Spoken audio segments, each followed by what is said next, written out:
Le diabète est un trouble de l'assimilation, de l'utilisation et du stockage des sucres apportés par l'alimentation. Cela se traduit par un taux de glucose dans le sang, encore appelé glycémie élevée. On parle d'hyperglycémie.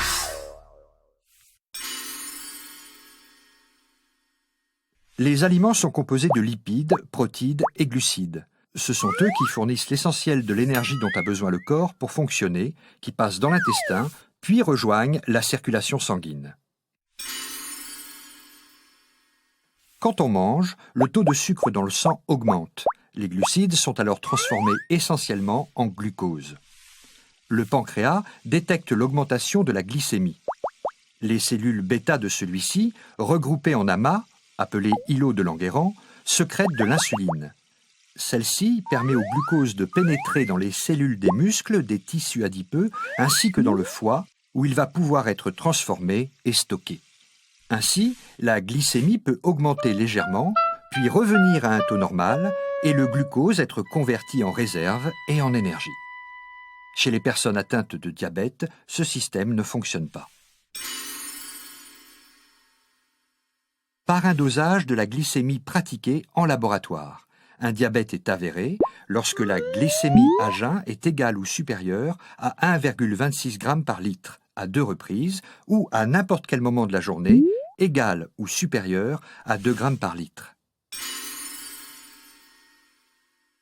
Oui, on distingue principalement deux types de diabète. Le diabète de type 1, qui touche 10% des diabétiques, le diabète de type 2, qui en touche 85%, les autres types de diabète concernent les 5% restants.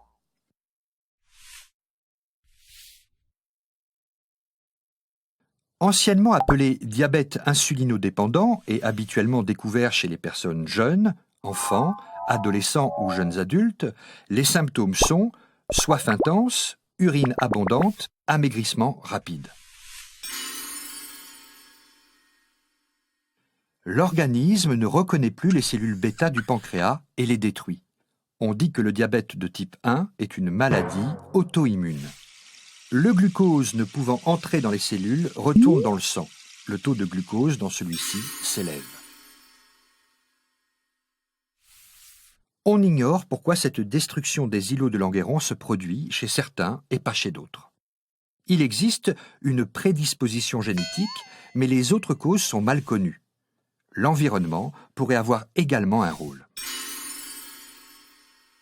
Le corps ne fabriquant plus du tout d'insuline, l'unique traitement actuel est l'apport de celle-ci, soit sous forme d'injection, avec une seringue ou un stylo, soit avec une pompe, appareil portable ou implantable, destiné à administrer l'insuline en continu.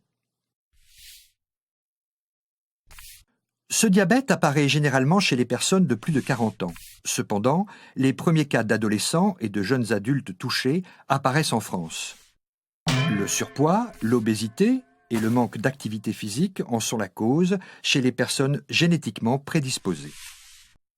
Sournois et indolore, le développement du diabète de type 2 peut passer longtemps inaperçu. On estime qu'il s'écoule en moyenne 5 à 10 ans entre l'apparition des premières hyperglycémies et le diagnostic. Dans ce diabète, autrefois appelé non insulinodépendant, le processus est différent de celui du type 1. Deux anomalies sont responsables de l'hyperglycémie.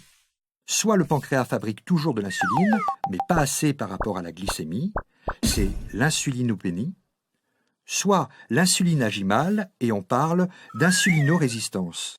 Elle ne peut plus réguler la glycémie et cette résistance épuise progressivement le pancréas qui finit par ne plus assurer une production suffisante. Il n'existe pas une cause précise, mais un ensemble de facteurs favorisants. Une origine génétique, des antécédents de diabète du même type sont souvent présents dans la famille, des facteurs environnementaux, une alimentation déséquilibrée, un manque d'activité physique responsable du surpoids. Il est traité dans un premier temps par des mesures hygiéno-diététiques, c'est-à-dire une alimentation équilibrée et de l'activité physique.